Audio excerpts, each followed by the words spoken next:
ಜೀವನ ಎಷ್ಟು ಅರ್ಥಪೂರ್ಣ, ಎಷ್ಟು ಮೀನಿಂಗ್ಫುಲ್ ಅಂದರೆ ಅದನ್ನು ಇಮ್ಯಾಜಿನ್ ಸಹ ಮಾಡೋಕ್ಕಾಗಲ್ಲ. You can't imagine.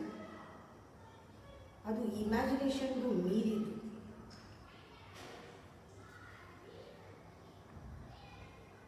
ಪ್ರತಿಯೊಂದು ಕ್ಷಣವೂ ಎಷ್ಟು ಪ್ರೆಷಸ್ ಅಂದರೆ, ಜೆನ್ಯೂನ್ ಮೂಮೆಂಟ್ ಅಂದರೆ, ನಾವು ಥ್ಯಾಂಕ್ಸ್ ಹೇಳೋದು ಬಿಟ್ಟು ಪರಮಾತ್ಮನಿಗೆ ಬೇರೆ ದಾರಿ ಇಲ್ಲ. ಅದೊಂದೇ ಇರೋದು. ಥ್ಯಾಂಕ್ಸ್ ಹೇಳ್ಬೋದಷ್ಟೇ, ನಮ್ಮ ಕೈಲಿ ಏನೂ ಮಾಡೋಕ್ಕಾಗಲ್ಲ. ಆ ಥ್ಯಾಂಕ್ಸೇ ಪೂಜೆ. ಆ ಥ್ಯಾಂಕ್ಸ್ ಹೇಳುವಾಗ ಆ ಅನುಭವ ಇದೆಯಲ್ಲ, becoming totally empty, silent space. ಈ ಮೌನದಲ್ಲಿ ನನಗೆ ಅನುಭವಕ್ಕೆ ಬರ್ತಾ ಇರೋದು silence is the empty space. ಆದಷ್ಟು ಆ ಎಂಟಿ ಸ್ಪೇಸ್ನಲ್ಲಿ ಇರಬೇಕು, ಥ್ಯಾಂಕ್ಫುಲ್ನೆಸ್ನಲ್ಲಿ ಇರಬೇಕಂದ್ರೆ, ಯಾಕೆ this is a meeting time. ಗುರು ವಿಸಿಟ್ ಮಾಡೋ ಟೈಮ್ ಇದು, ಗುರು ಬರೋ ಟೈಮ್. ಇದಕ್ಕೆ ನಮ್ಮಿಂದ ಇಷ್ಟ ಆದ್ರೂ ಕಮಿಟ್ಮೆಂಟ್ ಬೇಕು. ಆ ಸ್ಪೇಸಲ್ಲಿ, ಎಂಟಿನೆಸ್ನಲ್ಲಿ ಎಂಥ ಅವೇರ್ನೆಸ್ ಇರುತ್ತೆ ಅಂದರೆ, you are so aware at the tremendous splendour of existence to beauty. ಇದನ್ನು ಯಾರು ಕಮಿಟ್ ಆಗಿರ್ತಾರೆ ಅವ್ರಿಗೆ ಮಾತ್ರ ಗ್ಲಿಮ್ಸ್ ಸಿಗುತ್ತೆ. ಅದಕ್ಕಾಗಿ ಒಂದು ಕಮಿಟ್ಮೆಂಟ್ನಲ್ಲಿ ಒಂದು ಕರೆ ಕೂರಬೇಕು. ಅದೇ ಮಂಡಲ ಪೂಜೆ, ಅದೇ ಧ್ಯಾನ. ಆದರೆ ಮನುಷ್ಯನ ಮನಸ್ಸು ಯಾವಾಗಲೂ ಕೂಡ ಚಿಂತೆ ಮಾಡ್ತಿರ್ತಾರೆ. ನಾನು ಹೇಳ್ತೀನಿ, ಚಿಂತೆ ಮಾಡಬೇಡಿ ಅಂತ. ಇಲ್ಲ ಇಲ್ಲ, ನಾವೇನು ಚಿಂತೆ ಮಾಡಲ್ಲ,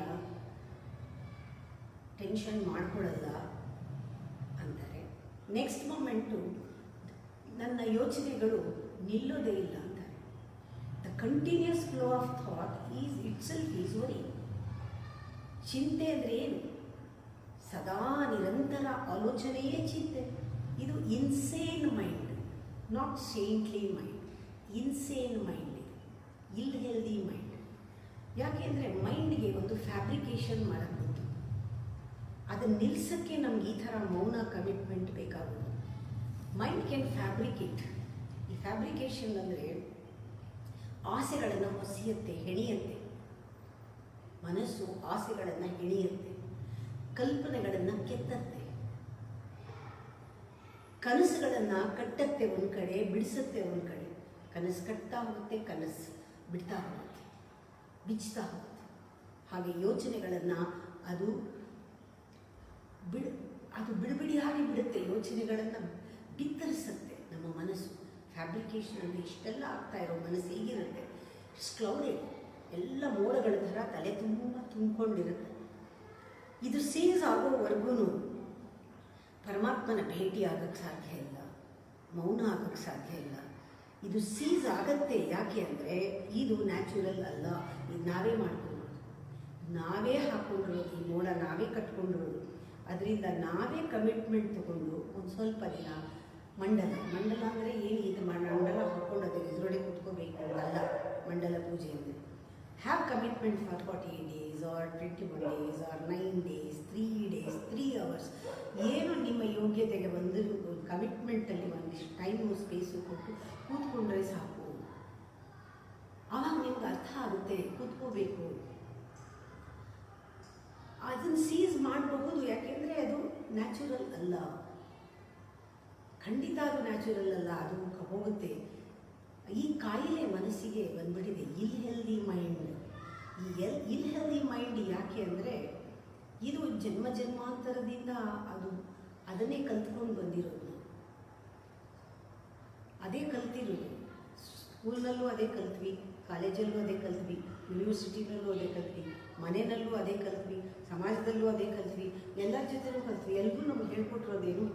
to become a thinking person. ಅಪ್ಪ ಅಮ್ಮನಿಂದ ಹಿಡಿದು ಎಲ್ಲರೂ ಟೀಚರಿಂದ ನೀನು ಈ ಥರ ಯೋಚನೆ ಮಾಡಬೇಕು ಅಂತಲೇ ಹೇಳ್ಕೊಡೋದು ನಾವು ಮಕ್ಕಳಿಗೆ. How to think, how much to think, what you think, ಈ ಥರ ಹೇಳ್ಕೊಡ್ತಾರೆ. ಎಷ್ಟು ಯೋಚನೆ ಮಾಡಬೇಕು, ಹೇಗೆ ಯೋಚನೆ ಮಾಡಬೇಕು, ಏನು ಯೋಚನೆ ಮಾಡಬೇಕು, ಯಾವುದ್ರ ಬಗ್ಗೆ ಯೋಚನೆ ಮಾಡಬೇಕು. ಪುಸ್ತಕಗಳೆಲ್ಲ ಹೇಳೋದು ನೀನು ಯೋಚನೆ ಮಾಡು ಅಂತ. ಆನ್ ಆಗೋಗಿದೆ ಇದು ಪ್ರಾಸೆಸ್, ಆನ್ ಆಗಿ ಎಷ್ಟೋ ಜನ್ಮ ಆಗೋಗಿದೆ. ಆನ್ ಆ್ಯಂಡ್ ಆನ್ ಅದಕ್ಕೆ ನಾವು ಬರ್ತಾ ಇದ್ದೀವಿ. ಯಾರೂ ಸ್ಟಾಪ್ ಮಾಡೋದು ಹೇಳ್ಕೊಟ್ಟೇ ಇಲ್ಲ. ರಿಯಲ್ ಗುರು ಒಬ್ಬನ ಕೈನಲ್ಲೇ ಯೋಚನೆಗಳನ್ನು ಸ್ಟಾಪ್ ಮಾಡೋದು ಹೇಗೆ ಅಂತ ಹೇಳ್ಕೊಡೋಕ್ಕೆ ಸಾಧ್ಯ, ಅವನೊಬ್ಬನೇ ಹೇಳೋದಕ್ಕೆ ಸಾಧ್ಯ. ಈ ಮಂಡಲ ಪೂಜೆ commitment to stop, to cease whatever ಹೊರಗಡೆಯಿಂದ ನಾವು ಮಾಡ್ಕೊಂಡಿರೋದನ್ನು ಸೀಸ್ ಮಾಡಿ ಆ ಮೋಡಗಳನ್ನು ಕಲಿಸೋಕ್ಕೇನೆ ಈ ಪೂಜೆಗಳನ್ನೆಲ್ಲ ಮಾಡೋದು.